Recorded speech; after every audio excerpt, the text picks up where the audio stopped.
শব্দ, ঈদ এটা আরবি শব্দ, এর বাংলা হচ্ছে খুশি, আনন্দ, ইংরেজিতে হ্যাপি, হ্যাপিনেস।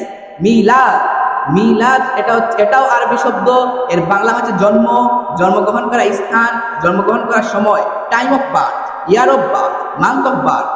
অর্থাৎ ঈদে মিলাদুন নবী শব্দের অর্থ হচ্ছে to be happy on the birth of our prophet Muhammad সাল্লাল্লাহু আলাইহি সাল্লাম। প্রিয় নবীজির জন্মে, প্রিয় নবীজির সুহাগমন উপলক্ষে খুশি আদায়ে আল্লাহ তাআলার শুকরিয়া আদায়ের জন্য জমায়েত হয়ে খাবার দাবারের আয়োজন সহ এরকম নেক কাজ করা, এটার নামই হচ্ছে ঈদে মিলাদুন নবী, যাকে ইমাম জালালউদ্দিন সৈয়দী রাহিমাহুল্লাহ সহ অসংখ্য ইমাম মুস্তাহাব বলে দিয়েছেন। আল্লাহ তাআলা পবিত্র কুরআন কারিমে বলে দিয়েছেন, কুল বিফাদলিল্লাহ ওয়া বিরাহমাতিহি ফাবিযালিকা ফালইফরাহু হুয়া খায়রুম মিম্মা ইয়াজমাউন।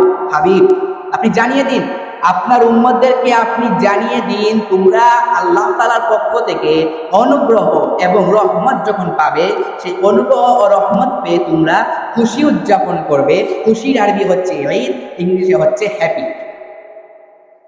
আল্লাহ তাআলা বলে দিয়েছেন আল্লাহর পক্ষ থেকে রহমত পেয়ে খুশি উদযাপন করার জন্য।